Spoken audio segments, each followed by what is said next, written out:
क्या एलियंस हम इंसानों पर नजर रखे हुए हैं? क्या वो हम इंसानों की आधुनिकता की तरफ बढ़ते एक एक कदम को देख पा रहे हैं? क्या जिन्हें हम भगवान कहते हैं वो यही हायर इंटेलिजेंस एलियन बीइंग्स है जो हमारी हर एक चाल को देख तो पा रहे हैं मगर वो हमारे साथ किसी भी प्रकार का कोई भी इंटरेक्शन या वास्ता नहीं रखना चाहते? अब फ्रेंड्स, ये ना कुछ बहुत ही बड़े दावे, आखिर किन सबूतों के आधार पर साइंटिस्ट ऐसे क्लेम कर रहे हैं? सो वेल, कहानी की शुरुआत होती है साल 1950 में, जब न्यूयॉर्क शहर में रात के अंधेरे में अचानक से एक एक करके लोगों के डस्टबिन्स गायब होना शुरू हो जाते हैं। अलग अलग मोहल्लों के लोग इन गुप्त डिस्प्ले को लेकर काफी परेशान हो रहे थे और पुलिस को रिपोर्ट करने लगे। और बाय द वे, ये एक सच्ची घटना है, सो आगे तक सुनना। अब उसी दौरान दूसरी तरफ कुछ लोग रात के काले आसमान में यूएफओ जैसे ऑब्जेक्ट्स के दिखने के भी क्लेम करने लगे। यही लोग फिर न्यूज मीडिया में आकर अपने इन्हीं एक्सपीरियंस को पब्लिकली शेयर करने लगे कि उन्होंने क्या देखा और कैसे उन्होंने जो देखा उस चीज ने उन्हें घबराहट सी महसूस कराई। Me in the mill night and I just waking up as this large head hangover top me the air force recently made पर out and investigation it the only planet we lie or ई सम Acer. इससे लोगों ने इन दोनों भी घटनाओं को आपस में कनेक्ट कर लिया और कहानी ऐसे बनने लग गई कि हो ना हो जरूर एलियंस ही इन्हीं डस्टबिन्स को गायब कर रहे हैं। Yes, I am serious. ये नैरेटिव इतना पॉपुलर हो गया था कि द न्यूयॉर्कर मैगजीन में इसी को लेकर एक फेमस ड्राइंग भी पब्लिश हुई जिसमें एलियंस रात के अंधेरे में पृथ्वी से डस्टबिन्स उठाकर भाग रहे हैं। अब उसी समय अमेरिका के लॉस अलामोस में उस दौर के कुछ जीनियस साइंटिस्ट साथ में बैठकर लंच कर रहे थे और एज यूजुअल ब्रह्मांड भर के मुद्दों पर चर्चा कर रहे थे। और तभी उनमें से एक जौहरी की नजर इसी हीरे जैसी ड्राइंग पर पड़ी जिसने एकदम से उनके दिमाग में एक ऐसा सवाल खड़ा कर दिया जिसके जवाब को ढूंढने के लिए आने वाले कई दशकों तक टॉप जीनियस साइंटिस्ट अपनी नींदें गंवाई। ये साइंटिस्ट और कोई नहीं बल्कि अमेरिका के मैनहट्टन प्रोजेक्ट, जिसके तहत दुनिया का पहला न्यूक्लियर बॉम्ब बना था, उसके चीफ आर्किटेक्ट और Nobel prize winner Enrico Fermi थे। और उन्हें उस दिन जो सिंपल सा सवाल आया था वह था कि अगर हमारा यूनिवर्स 13.8 बिलियन साल पुराना है और यहाँ पर अरबों खरबों स्टार्स और प्लेनेट मौजूद है, तो मैथमेटिकली और इवन कॉमन सेंस वाइज हमारे जैसे जीवित और इंटेलिजेंट लाइफ यूनिवर्स में भरी पड़ी होनी चाहिए। एलियंस का होना सिर्फ पॉसिबल ही नहीं बल्कि कॉमन होना चाहिए। और इसी पर फर्मी ने अपना सबसे आइकॉनिक क्वेश्चन पूछा कि तो फिर कहाँ है ये सभी एलियंस, हमें कोई दिखता क्यों नहीं है भाई? और यह एक्चुअली में एक बहुत ही ब्रिलियंट क्वेश्चन था, क्योंकि जस्ट थिंक अबाउट इट, हम लाइफ को स्पेशल समझते हैं, हम खुद को स्पेशल समझते हैं, बट जिन अंशों यानी कि एलिमेंट से हम बने हुए हैं वही एलिमेंट्स यूनिवर्स में स्पेशल या रेयर भी है क्या? अब यस आई नो में भी आप कहोगे कि बट पृथ्वी तो सूरज से एकदम परफेक्ट डिस्टेंस पर है जिसे गोल्डीलॉक जोन कहते हैं, जो लाइफ के जन्म के लिए आवश्यक है, क्या ये स्पेशल नहीं है? सो वेल, इसमें क्या स्पेशल है? नासा के केपलर स्पेस टेलीस्कोप और दूसरे मिशन से आज हमें ये पता चलता है कि हर 5 में से एटलीस्ट एक स्टार ऐसा है जिसका एक प्लेनेट हमारे पृथ्वी की ही तरह एकदम गोल्डीलॉक जोन में है, यानी कि वहां पर life as we know it की पलने के चांसेस है। अब जरा इस चीज को कंसिडर करना दिमाग घुमा देगा। ये आपका हमारा ब्रह्मांड एटलीस्ट 13.8 बिलियन साल पुराना है। सिर्फ हमारे ही गैलेक्सी में 40 बिलियन यानी कि 400 करोड़ सितारे हैं और सिर्फ हमारे ही ऑब्जर्वेशन में 2 ट्रिलियन हमारे मिल्की वे जैसे गैलेक्सी है, यानी कि अगर बेसिक मल्टीप्लिकेशन करें तो 2 ट्रिलियन तारांकन 40 बिलियन आ जाता है, 86 बिलियन, यानी कि ये नंबर 8 के आगे 22 जीरो। जब इसमें टाइम डायमेंशन को भी ऐड करते हैं जो है 13.8 बिलियन ईयर्स जितने समय से ब्रह्मांड यहाँ पर मौजूद है। सो अब मेरा सिंपल सा सवाल आपसे यह है कि इतने सारे सितारों में इतने लंबे अरसे से, और वो भी एक ऐसे ब्रह्मांड में जहाँ पर हम जैसे लाइफ के रॉ मटेरियल एकदम कॉमन है, क्या हम ही इतने स्पेशल हैं कि हम इकलौते इंटेलिजेंट जीव होंगे? अब इस पर भी गौर करना, ये भी आपका दिमाग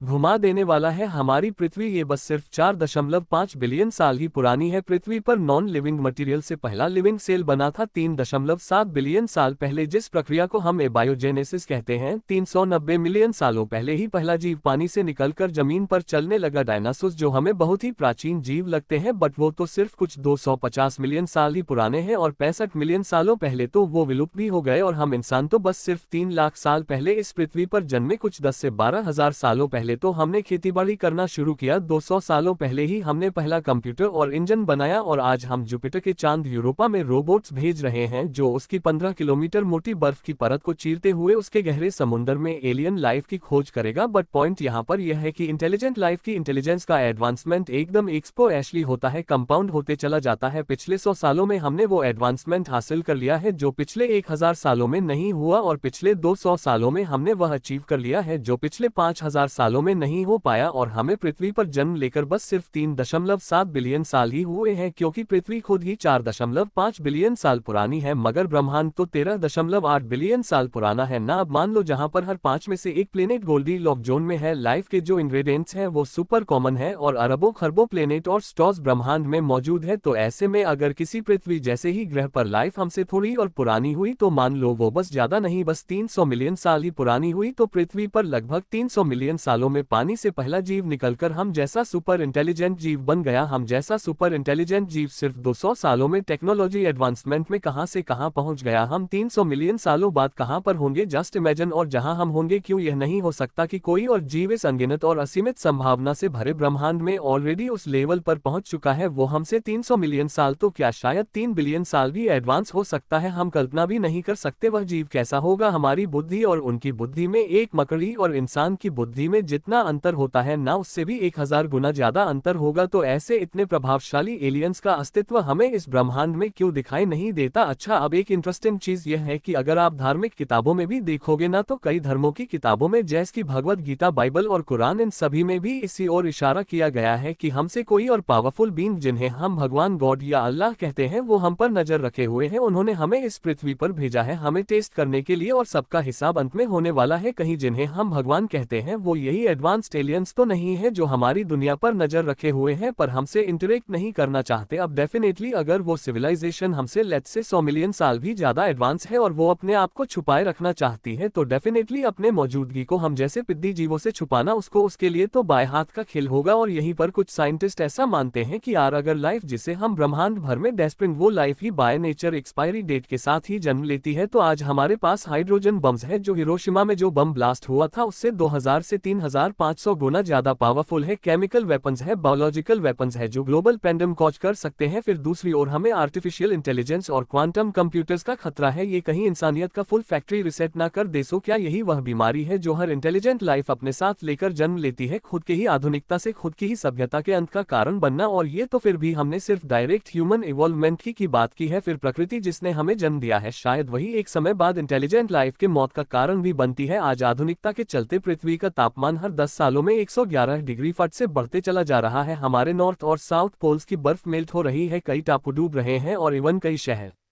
जैसे जकार्ता, बैंकॉक, टोक्यो में भी ये देखने को मिल रहा है। मौसम में फ्लक्चुएशंस पड़ रहे हैं जिस वजह से कहीं पे बेमौसम बरसात हो रही है तो कहीं पे आ रही है तो कहीं पर सूखा पड़ रहा है। क्या प्रकृति का क्रोध ही इंटेलिजेंट लाइफ के लिए एक बड़ा ग्रेट फिल्टर हो सकता है? फिर भूकंप, सुनामी और वोल्केनो बर्स्ट का खतरा, एस्टेरॉयड स्ट्राइक या गमारे बर्स्ट का खतरा। बस एक गमारे बर्स्ट पृथ्वी पर अगर गलती से भी पड़ गया ना, तो पृथ्वी पूरी तरीके से राख हो जाएगी। क्या ये सब आगे आने वाले हजारों ग्रेट फिल्टर्स में से कुछ ग्रेट फिल्टर्स है जिनका सामना एक इंटेलिजेंट सभ्यता को करना ही पड़ता है? और शायद वो सभी फिल्टर्स में से हर बार किसी ना किसी फिल्टर में फिल्टर आउट हो ही जाते हैं और खत्म हो जाते हैं। और अगर यह सच है तो क्या कोई ग्रेट फिल्टर हमारी सभ्यता के भी आगे खड़ा है जो हम इंसानों के एडवांस सिविलाइजेशन बनने के अरमानों पर हमेशा के लिए फुल स्टॉप लगा देगा? अगर यह वीडियो का क्लिप आपको पसंद आया तो पूरी वीडियो चेक करना मत भूलना, लिंक नीचे डिस्क्रिप्शन में है।